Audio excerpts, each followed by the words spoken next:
উচ্চ মাধ্যমিক 2025 নিয়ে চলে এলাম বাংলা বিষয়ে একটি চূড়ান্ত গুরুত্বপূর্ণ নমুনা প্রশ্নপত্র ও সাথে তার উত্তর। এই প্রশ্নপত্রে থাকা প্রতিটা বড় প্রশ্ন সামনের টেস্ট ও ফাইনাল পরীক্ষার জন্য ভীষণ গুরুত্বপূর্ণ। কাজেই বাংলা বিষয়ে ভালো রেজাল্ট করতে হলে প্রতিটা প্রশ্ন খুব ভালো করে পড়তে হবে। প্রথম থেকে আমরা সম্পূর্ণ প্রশ্নপত্রটি দেখে নেব। একে দাগে বলা হচ্ছে সঠিক বিকল্পটি নির্বাচন করো। এখানে 18টি এমসিকিউ টাইপ প্রশ্নের উত্তর লিখতে হবে। প্রতিটি প্রশ্নের মান 1 করে টোটাল 18 নম্বর রয়েছে। প্রথম এমসিকিউ টাইপ প্রশ্ন, এবারের ছেলেদের চাকরি করা হয়ে ওঠেনি, কারণ উত্তর হবে তারা 11টার আগে ঘুম থেকে ওঠে না। 1.2 দাগের প্রশ্ন, উৎসবকে বড় বাড়িতে নিয়ে এসেছিল, উত্তর হবে বাসিনী। 1.3 দাগের প্রশ্ন, মৌহা বনের ধারে কিসের শব্দ শোনা যায়, উত্তর হবে কয়লা খনির। 1.4 দাগের প্রশ্ন, কবি বহুদিন কোথায় যাননি, উত্তর হবে জঙ্গলে। 1.5 দাগের প্রশ্ন, মৃত্যুঞ্জয় সাধারণত অফিসে যাতায়াত করত, উত্তর হবে ট্রামে করে। নেক্সট 1.6 দাগের প্রশ্ন, রূপনারায়ণের কুলে কবিতাটি যে কাব্যের অন্তর্গত তা হলো, উত্তর হবে শেষ লেখা। নেক্সট 1.7 দাগের প্রশ্ন, সারা রাত মাঠে আগুন জ্বালিয়েছিল, উত্তর হবে দেশওয়ালিরা। এরপর 1.8 দাগের প্রশ্ন, পথের দুধারে ছায়া ফেলে, উত্তর হবে দেবদারু গাছ। 1.9 দাগের প্রশ্ন, কবির মতে গাছের কোনটুকু শরীরে দরকার, উত্তর হবে সবুজটুকু। নেক্সট 1.10 দাগের প্রশ্ন, আইজেনস্টাইন ছিলেন, উত্তর হবে রুশ দেশীয় চিত্র পরিচালক। এরপর 1.10 অথবা দিয়ে প্রশ্ন, পৃথিবীতে সবচেয়ে পপুলার জিনিস হলো, উত্তর হবে প্রেম। এরপর 1.11 দাগের প্রশ্ন, পথিক নাটকটির রচয়িতা হলেন, উত্তর হবে তুলসী লাহিড়ী। রজনীকান্ত রামব্রিজকে বকশিস দিয়েছিলেন, উত্তর হবে 3 টাকা। এর অথবা দিয়ে প্রশ্ন, তবে ঘোড়া নেই করি চঞ্চল খবর নেই আসবি, ভাষাটি হলো, উত্তর হবে ওড়িয়া। আর্মাদার নৌবহরের পতনে কেঁদেছিল খুব, উত্তর হবে ফেডারিক। পাঞ্জা সাহেবে পৌঁছে শাখা হয়েছে, শাখা বলতে বোঝায়, উত্তর হবে অরন্ধন। 1.15 দাগের প্রশ্ন, প্রথম সবাক বাংলা চলচ্চিত্র হলো, উত্তর হবে জামাই ষষ্ঠী। উইলিয়াম জোন্স সূত্রপাত করেছিলেন, উত্তর হবে তুলনামূলক ভাষা বিজ্ঞানের। ধোঁয়া যুক্ত কুয়াশা ইজিক্যাল টু ধোঁয়াশা, এটি যে ধরনের উদাহরণ তা হলো, উত্তর হবে জোর কলম শব্দ। এরপর 1.18 দাগে এমসিকিউ টাইপ শেষ প্রশ্ন, শিল্পকে যে মানুষ ভালোবেসেছে তার বার্ধক্য নেই, বক্তাকে, উত্তর হবে রজনীকান্ত। এই ছিল 1 দাগ থেকে 18টি এমসিকিউ টাইপ প্রশ্ন, যার উত্তর সহ আলোচনা করে দিলাম। এরপর আমরা দেখে নেব 2 দাগ, যেখানে বলা হচ্ছে অনধিক 20টি শব্দে প্রশ্নগুলির উত্তর দাও। এখানে 12টি এসএকিউ টাইপ প্রশ্নের উত্তর লিখতে হবে। প্রতিটি প্রশ্নের মান 1 করে টোটাল 12 নম্বর রয়েছে। প্রথম প্রশ্ন, ফাঁপি কাকে বলে। দ্বিতীয় প্রশ্ন, নির্ঘাত মরে গেছে বুড়িটা, কে কখন বলেছিল। 2.3 দাগের প্রশ্ন, ওই ভোরের জন্য অপেক্ষা করছিল, কে এই ভোরের জন্য অপেক্ষা করছিল। নেক্সট প্রশ্ন, রূপনারায়ণের কুলে জেগে উঠে কবি কি জানলেন। 2.5 দাগের প্রশ্ন, মাঝে মাঝে শুনি, বক্তা কি শোনেন। এখানে থাকা প্রতিটা প্রশ্ন গুরুত্বপূর্ণ, কাজে প্রতিটা প্রশ্নের উত্তর রেডি করে খুব ভালো করে পড়ে নেবে। 2.6 দাগের প্রশ্ন, ডাক পৌষের পুরনো বচনে পৌষের বৃষ্টি সম্বন্ধে কি বলা হয়েছে। 2.7 দাগের প্রশ্ন, ট্রেন থামানোর চেষ্টার কারণ কি ছিল। 2.8 দাগের প্রশ্ন, শম্ভু মিত্রের মতে বিভাগ নাটকের নাম কেন অভাব হওয়া উচিত ছিল। 2.8 অথবা দিয়ে প্রশ্ন, অমর গাঙ্গুলিকে স্কুলের হেড পণ্ডিত প্রমোশন দেননি কেন। নেক্সট 2.9 দাগের প্রশ্ন, কোন নাটক দেখে আইজেনস্টাইন প্রভাবিত হয়েছিলেন। 2.9 অথবা প্রশ্ন, উড়ে দেশের যাত্রায় দেখেছি রাজা বললেন দূতকে, রাজা দূতকে কি বলেছিলেন। 2.10 দাগের প্রশ্ন, ভাই মর্দানা সবুর করো, বক্তাকে। 2.10 অথবা দিয়ে প্রশ্ন, যখন সমুদ্র তাকে খেলো, সমুদ্র কি খেয়েছিল। 2.11 দাগের প্রশ্ন, ন্যূনতম শব্দ জোড় কি। এরপর 2.12 দাগের প্রশ্ন, থিসডাস শব্দের ব্যুৎপত্তিগত অর্থ কি। এই ছিল 2 দাগ থেকে 12টি এসএকিউ টাইপ প্রশ্ন। নেক্সট আমরা দেখে নেব 3 দাগ, যেখান থেকে শুরু হচ্ছে বড় প্রশ্ন। 3 দাগে বলা হচ্ছে অনধিক 150 শব্দে যে কোনো একটি প্রশ্নের উত্তর দাও। এখানে গল্প থেকে 2টি প্রশ্ন রয়েছে, যে কোনো একটি প্রশ্নের উত্তর তোমাদেরকে লিখতে হবে এবং প্রতিটি প্রশ্নের মান রয়েছে 5। প্রথম প্রশ্ন, কতক্ষণ সে এই মারমুখী জনতাকে ঠেকিয়ে রাখতে পারত কে জানে। সে বলতে কার কথা বলা হয়েছে, জনতা মারমুখী হয়ে উঠেছিল কেন। দ্বিতীয় প্রশ্ন, এ অপরাধের প্রায়শ্চিত্ত কি, কার উক্তি, অপরাধটি কি, সত্যি কি বক্তা অপরাধী, উত্তরের সাপেক্ষে যুক্তি দাও।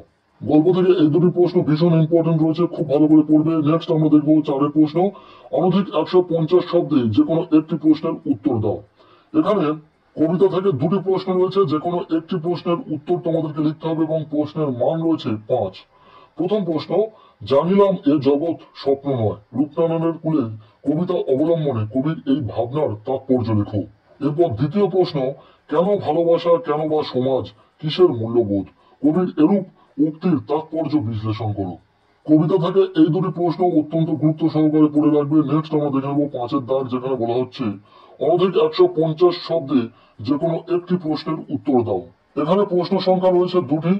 নাটক থেকে দুটি প্রশ্ন দেওয়া রয়েছে, যে কোনো একটি প্রশ্নের উত্তর তোমাদেরকে লিখতে হবে এবং প্রশ্নের মান রয়েছে 5।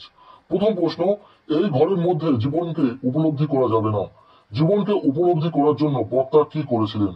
এরপর দ্বিতীয় প্রশ্ন, শিল্পকে যে মানুষ ভালোবেসেছে তার বার্ধক্য নেই কালীনাথ, একাকিত্ব নেই, বক্তা কি, উক্তিটির মধ্য দিয়ে বক্তা কি বোঝাতে চেয়েছেন আলোচনা করো। নাটক থেকে এই দুটি প্রশ্ন খুব ভালো করে পড়ে রাখবে। এরপর দেখে নেবো 6-এর দাগ, যেখানে বলা হচ্ছে অনধিক 150 শব্দে যে কোনো একটি প্রশ্নের উত্তর দাও। এখানে আন্তর্জাতিক কবিতা ও ভারতীয় গল্প থেকে দুটি প্রশ্ন দেওয়া থাকবে, যে কোনো একটি প্রশ্নের উত্তর তোমাদেরকে লিখতে হবে এবং প্রশ্নের মান থাকবে 5, যেমনটা এখানে রয়েছে। প্রথম প্রশ্ন, পাঞ্জা সাহেবে পৌঁছে এক আশ্চর্য ঘটনার কথা জানতে পারি, আশ্চর্য ঘটনাটির বিবরণ দাও। এবং দ্বিতীয় প্রশ্ন, সোনা ঝকঝকে লিমা যারা বানিয়েছিল তারা থাকতো কোন ভাষায়, উদ্ধৃতাংশটি অন্তর্নিহিত অর্থ বিশ্লেষণ করো। নেক্সট আমরা দেখে নেব 7-এর দাগ, যেখানে বলা হচ্ছে অনধিক 150 শব্দে যে কোনো একটি প্রশ্নের উত্তর দাও। এখানে আমার বাংলা থেকে দুটি প্রশ্ন দেওয়া রয়েছে, যে কোনো একটি প্রশ্নের উত্তর তোমাদেরকে লিখতে হবে এবং প্রশ্নের মান রয়েছে 5। প্রথম প্রশ্ন, হঠাৎ একদিন খেপে উঠল কলের কলকাতা, কলকাতার খেপে ওঠার বলতে কি বোঝানো হয়েছে, কলকাতার খেপে ওঠার ফলে কি হয়েছিল। ভীষণ গুরুত্বপূর্ণ একটি প্রশ্ন। এরপর দ্বিতীয় প্রশ্ন, মেঘের গায়ে জেলখানা রচনা অবলম্বনে সাধুচরণ ও মুস্তাফার জীবন কাহিনী বর্ণনা করো। এই দুটি প্রশ্ন এখান থেকে খুব ভালো করে দেখে যাবে। এরপর 8-এর দাগ, যেখানে বলা হচ্ছে অনধিক 150 শব্দে যে কোনো একটি প্রশ্নের উত্তর দাও। এখানে ভাষা থেকে দুটি প্রশ্ন দেওয়া রয়েছে, যে কোনো একটি প্রশ্নের উত্তর তোমাদেরকে লিখতে হবে। প্রথম প্রশ্ন, ফলিত ভাষা বিজ্ঞানের বিভিন্ন শাখাগুলির উল্লেখ করে যে কোনো একটি শাখা আলোচনা করো। এবং দ্বিতীয় প্রশ্ন, গঠনগতভাবে বাক্য কয় প্রকার ও কি কি, যে কোনো 2 প্রকার বাক্যের উদাহরণ সহ সংজ্ঞা দাও। এই দুটি প্রশ্ন ভাষা থেকে খুবই গুরুত্বপূর্ণ রয়েছে, খুব ভালো করে পড়ে রাখবে। এরপর 9-এর দাগ, যেখানে বলা হচ্ছে অনধিক 150 শব্দে যে কোনো 2টি প্রশ্নের উত্তর দাও। উচ্চ মাধ্যমিক বাংলা বিষয়ে শিল্প সাহিত্য সংস্কৃতি থেকে এখানে 4টি প্রশ্ন দেওয়া রয়েছে, যে কোনো 2টি প্রশ্নের উত্তর তোমাদেরকে লিখতে হবে এবং প্রতিটি প্রশ্নের মান 5 করে টোটাল 10 নম্বর রয়েছে এখানে। প্রথম প্রশ্ন, বাংলা চিত্রকলায় যামিনী রায়ের অবদান আলোচনা করো। ভীষণ গুরুত্বপূর্ণ একটি প্রশ্ন। এরপর দ্বিতীয় প্রশ্ন, রামায়ণের বর্ণিত কাহিনী অনুসারে দাবা খেলার স্রষ্টাকে, এই খেলায় বাঙালির সাফল্যের সংক্ষিপ্ত পরিচয় দাও। এই প্রশ্নটি অত্যন্ত গুরুত্বপূর্ণ রয়েছে, খুব ভালো করে দেখে যাবে। এরপর 3 নম্বর প্রশ্ন, বাঙালির বিজ্ঞান চর্চায় ডক্টর বিধানচন্দ্র রায়ের অবদান আলোচনা করো। নেক্সট 4 নম্বর প্রশ্ন, বাংলা চলচ্চিত্র ধারায় সত্যজিৎ রায়ের অবদান আলোচনা করো। শিল্প সাহিত্য সংস্কৃতি থেকে এই 4টি প্রশ্ন কিন্তু অত্যন্ত গুরুত্ব সহকারে তোমরা পড়ে রাখবে। এরপর আমরা দেখে নেব শেষ দাগ নাম্বার, অর্থাৎ প্রশ্নপত্রে 10-এর দাগ।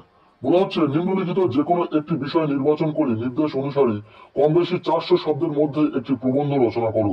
এখানে 4টি প্রশ্ন রয়েছে, যে কোনো একটি রচনা লিখতে হবে এবং প্রশ্নের মান রয়েছে 10। প্রথম 10.1-এর দাগে বলা হচ্ছে নিম্নলিখিত মানস মানচিত্র ও তথ্য সম্ভার অবলম্বনে একটি প্রবন্ধ রচনা করো, বিষয় বিশ্ব উষ্ণায়ন। এরপর 10.2-এর দাগের প্রশ্ন, প্রদত্ত অনুচ্ছেদটিকে প্রস্তাবনা বা ভূমিকা স্বরূপ গ্রহণ করে বিষয়ের গভীরে প্রবেশ করে পরিণতি দানের মাধ্যমে একটি পূর্ণাঙ্গ প্রবন্ধ রচনা করো, বিষয় বাংলা ভাষায় বিজ্ঞান চর্চা। এর পরের প্রশ্ন, প্রতিপক্ষের যুক্তির অসারতা প্রমাণ করে সাপেক্ষে যুক্তিক্রম বিন্যাস করে প্রবন্ধ রচনা করো, বিতর্কের বিষয় পরীক্ষায় প্রাপ্ত নম্বর সাফল্যের একমাত্র মাপকাঠি নয়। এরপর 4 নম্বর প্রশ্ন, প্রদত্ত সূত্র ও তথ্য অবলম্বনে একটি প্রবন্ধ রচনা করো, বিষয় জীবনানন্দ দাশ। এই ছিল বাংলা বিষয়ে একটি সম্পূর্ণ নমুনা প্রশ্নপত্র।